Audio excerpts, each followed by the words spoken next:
Very good morning once again, ma'am.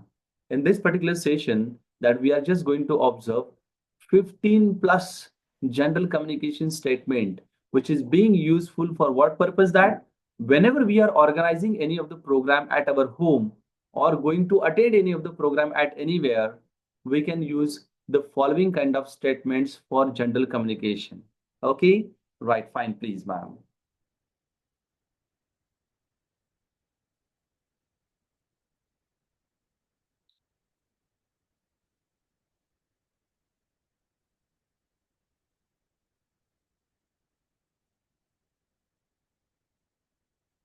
I'll just increase the size of it.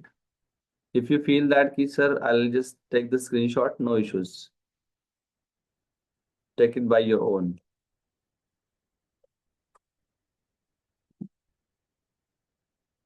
I hope that you're getting my screen, man. आपको screen दिखाई दे रही, ma'am? Yes, sir. Okay, ma'am. Look at here. Here is a collection of general communication sentences for family function. Family function के लिए कुछ general communication sentences आपके साथ share कर रहा हूं मैं. Greetings and welcoming. कोणालाही वेलकम करत असताना कुठल्या प्रकारची वाक्यरचना तुम्ही वापरू शकतात त्या संदर्भातल्या काही गोष्टी आहेत लिहून घ्या. हे आपल्याला कामाला येतील भविष्यामध्ये जनरल कम्युनिकेशन करत असताना लोकांसोबत. आणि हे फक्त फंक्शन मध्येच वापरायचं असं काही नाहीये. आपण इन जनरल लाईफ मध्ये पण वापरू शकतो, काही प्रॉब्लेम नाही. बघा, पहिलं आहे ग्रीटिंग्स अँड वेलकमिंग्स मध्ये. Welcome to the function. कार्यक्रमात तुमचे स्वागत आहे. Welcome to the function. Second आहे it's so nice to see you here. तुम्हाला भेटून फार आनंद वाटला. या अर्थ दुसरं वाक्य वापरलं जाते. तुम्हाला भेटून फार आनंद झाला. It's so nice to see you here. तिसरं वाक्य बघा madam. How have you been. तुम्ही कसे आहात. हाऊ हॅव यू बिन किंवा हाऊ आर यू दोन्ही पण वाक्य आपण वापरू शकतो. त्याच्यानंतर thank you for coming. Right, येण्यासाठी धन्यवाद. Thank you for coming. आता हे तुम्ही फक्त इंग्लिशमध्ये जरी लिहून घेतले तरी चालू शकतात. फक्त वापर करा. Until and unless to use it, you cannot be the master of vocabulary. Okay, right, fine. Thank you for coming. Thank you for coming. येण्यासाठी धन्यवाद. नंतर बघा, please come in and made myself comfortable. Right? Please come in and make yourself comfortable. कृपया आत या आणि आरामात बसा. Make yourself comfortable now. हे आपण इंडिकेटिव्हली वापरू शकतो. पुढचं वाक्य बघा. Where have you been these days. तुम्ही आजकाल कुठे असतात. Where have you been these days. तुम्ही हल्ली कुठे राहता. तसं तुम्ही सांगू शकता.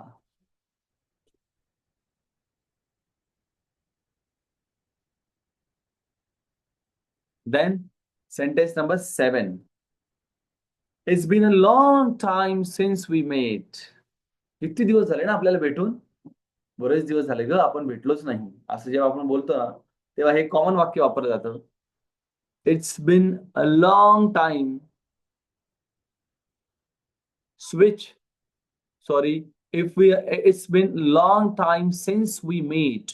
बरेच दिवस झाले की आपण भेटलो नाही असं आपण म्हणू शकतो. देन 8वं वाक्य आहे madam, you are looking great today. आता हे वाक्य आपण फक्त फंक्शन मध्येच नाही तर आपल्या ऑफिसमध्ये एखादी लेडी कलिग असेल, कोणतरी आपल्या घरची एखादी ताई बहीण आलेली असेल तर त्यांना आपण नक्की हे वाक्य वापरू शकतो. Madam, you are looking so great today असं वापरलं तरी चालतं. तुम्ही आज खूपच सुंदर दिसत आहात, छान दिसत आहात. राईट. नंतर बघा, प्लीज हॅव सम रिफ्रेशमेंट. कृपया तुम्ही नाश्ता घ्या. Please have some refreshment. that is also there.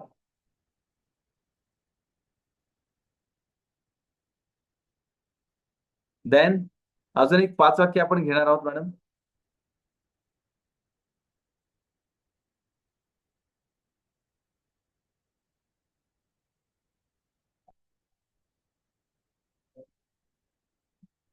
Right. बघ आता पुढच्या टप्प्यामध्ये आपल्याला introducing your self and others. एकमेकांशी ओळख करून घेत असताना कुठल्या प्रकारच्या वाक्यरचना वापरल्या जातात तिथे हे तुम्हाला लक्षात येणार आहे. This is my cousin oblique cousin brother किंवा कझिन सिस्टर, चुलत भाऊ किंवा चुलत बहीण असं इंडिकेट करण्यासाठी आपण कझिन ब्रदर किंवा कझिन सिस्टर असे शब्द वापरतो. नेक्स्ट, मीट माय पॅरेंट्स, ये ना माझ्या आईवडिलांना भेट किंवा माझ्या आईवडिलांना भेटा असं आपण म्हणू शकतो. Then where are you from, तुम्ही कुठून आहात, संभाजीनगरवरून आहात, बाहेरून आहात, कुठून आहात, त्या सगळ्या गोष्टी आपल्याला जाणून घेण्यासाठी आपण वेअर आर यू फ्रॉम या पद्धतीने वाक्यरचना करतो.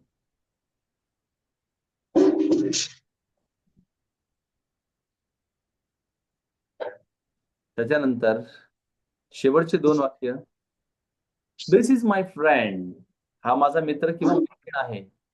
दिस इज माय फ्रेंड. आणि नेक्स्ट आणि शेवटचं वाक्य, I have heard so much about you.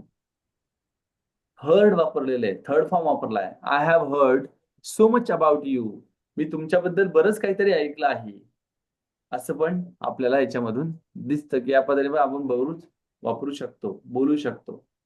लक्षात ठेवा, प्रॅक्टिकल इम्प्लिमेंटेड ओरिएंटेड वर्क जर होत असेल तर आपल्याला मजा येते.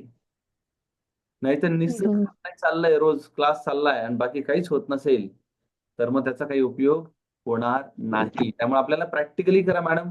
बघा तुम्हाला 24 दिवसामध्ये काय बदल जाणवत आहेत तुमच्या याच्यामध्ये. आज आपला आत्ताशी दुसरा तिसरा दिवस आहे. ठीक आहे, चलो फाईन. आता शेअरिंग स्टॉप करतोय आणि पुढे एक गोष्ट शेअर करतोय. सर याचे मला स्क्रीनशॉट द्या. हा मॅडम प्लीज. याचे मला स्क्रीनशॉट शेअर करा. स्क्रीनशॉट शेअर करायचा का याचे? हो. हा मॅडम, याचे ई बुकच तुम्हाला मिळणार आहे, काही काळजी करू नका. पण तुम्ही स्क्रीनशॉट घेतले नाही का? नाही, मी नाही घेतलं. लिहित होते मी, जरा फास्ट झालं. Okay okay. काही राहिलंय की लिहायचं मॅडम? हो, तर ठीक आहे सर, मी लिहून घेते नंतर स्क्रीनशॉट शेअर केलं. ओके ओके, ठीक आहे, फाईन, चालेल, काय हरकत नाहीये. I just share the screenshot with you और either I can directly send you the e book also. Fine. Okay. Okay, पण त्याचं युटिलिटी करा. आता मी तुमच्यासाठी स्पेशली ई बुक तयार करतोय की तुम्हाला स्टाफ प्रोसेसला किंवा तुमच्यासोबत येणारे जे क्लायंट प्रोसेस आहे तर त्यांना तुम्हाला काय वाक्य वापरावं लागतात या संदर्भातली कमी अधिक 50 ते 100 वाक्य मी तुम्हाला देणार आहे. ओके. यासाठी तुम्ही ती रिपीटेडली वापरायची मॅडम, अधूनमधून अधूनमधून अधूनमधून, म्हणजे आपण फॅमिलियर होतो. आपल्या ड्रॉवर मध्ये 2 प्रिंटआउट जरी त्याच्या असल्या ना काही हरकत नाहीये. आपण जिथे घरात असलं की घरात एक प्रिंटआउट ठेवायची आणि ऑफिसला एक प्रिंटआउट ठेवायची आणि चालता बोलता उठता बसता ते वाक्य वापरण्याचा सराव करायचा. हे झालं आपल्या आपल्या बिझनेस संदर्भातलं. आणि बाकी सगळं कन्स्ट्रक्टिव्हली काम करण्यासाठी तर आपण शिकतोच आहे. राईट? ओके मॅम, चालेल, काय हरकत नाही. आज 2 सेगमेंट वरती आपण काम पाहिलं. एक here is here are, there is there आरचा प्रॅक्टिकल युटिलिटी एखाद्या जागेबद्दल बोलण्यासाठी कशी होते. आणि दुसरं जे महत्वाचं सेशन होतं त्याच्यामध्ये आपण एक 10-15 वाक्य पाहिली आहे. आता उद्यापासून मॅडम काय करणार, आपण 3 सेशन घेणार. या तिसऱ्या सेशन मध्ये आपण रोज एक टॉपिक जो देतोय तुम्हाला त्याच्यावरती तुम्हाला काहीतरी प्रिपेअर करून बोलण्याचा प्रयत्न करायचा आहे. भले तुम्ही कॉपी एखादा कंटेंट त्याच्यावरती लिहिला, त्याच्यावर 4 पॉइंट लिहिले आणि वाचून जरी दाखवले तरी चालतील, परंतु रोज एका एका टॉपिक वरती आपल्याला काही ना काहीतरी बोलण्याचा सराव करायचा आहे. तर ऍक्च्युली मग ना कम्युनिकेशन मध्येच प्रॉब्लेम होते. काल मी सेल्फ इंट्रोडक्शन रेडी केलं होतं. माय name is Roop, my native place in Sambhajinagar. I have complete my civil engineering from autonomous college city in Sambhajinagar. I am current running business Sai Balaji Consultancy. I have a small family. My family, there are 3 members, husband, son and me. इतकंच माझं. काल माझी तब्येत ठीक नव्हती, आजही नाहीये. नाही ठीक आहे मॅडम, काय आहे बघा, लक्षात ठेवा, आपल्याला बळजबरी टॉपिक एंटरटेन करायचे असलेला प्रकार नाही, पण स्टेप बाय स्टेप पुढे या. राईट. तुमच्याकडे सेल्फ इंट्रोडक्शन संदर्भातले सगळे पॉइंट लिहिलेले आहेत का?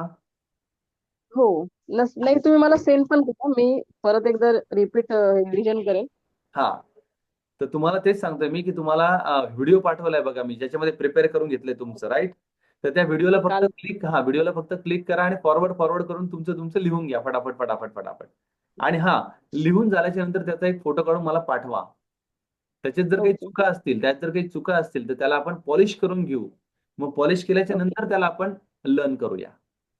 ओके. राइट. कारण कसं होईल माहिती आहे की बघा, बिझनेस इंट्रोडक्शन आणि सेल्फ इंट्रोडक्शन तुम्हाला लाईफ टाईम साठी लागणार आहे. हो. कोणाला ना कालच एका कोणाला. तुम्ही हा. मीटिंग थोडंफार डिस्कशन शेंद्रा एमआयडीसी मध्ये दूध ट्रान्समिशन मध्ये गेले होते. ओके. थोडंफारच शिक्षण वगैरे दिलं त्यांना. मे बी हा. माझ्यासोबत असे असतात ते माझ्यापेक्षा जास्त फॉरवर्ड आहेत, त्याच्यामुळे मला बोलण्याची जास्त गरज पडत नाही. पण मी ओके. माझं बेसिक ऍटलिस्ट ठीक झालं पाहिजे म्हणून चालते. नाही, मी तुम्हाला बेसिक नाही, तुमचं complete education, complete training process झाल्याशिवाय सोडणार नाहीये. तोपर्यंत तुम्ही नाही आम्हाला सोडू नका. तुम्ही जर आम्हाला सोडलात तर मग आम्हाला काय प्रॉब्लेम नाही तसा. परंतु आम्ही तुम्हाला सोडत नाही जोपर्यंत तुमचं येत नाही तोपर्यंत. ठीक आहे? ओके. चलो फाईन मॅम. आज फक्त सेल्फ इंट्रोडक्शन जरी झालं तरी चालेल. बिझनेस इंट्रोडक्शन उद्या करा, पण प्रॉपर तयार करून, थोडा वेळ काढून प्रॉपर तयार करून मला पाठवा. ओके? त्याला आज मी रिपेअर, दोन्ही हां, हां. त्याला दोन्ही रिपेअर आणि त्याला रिपेअर करून देण्याची जबाबदारी माझी. ठीक आहे? ओके. चलो fine ma'am. Have a nice day. Bye bye. Have a nice time. Bye bye. Okay.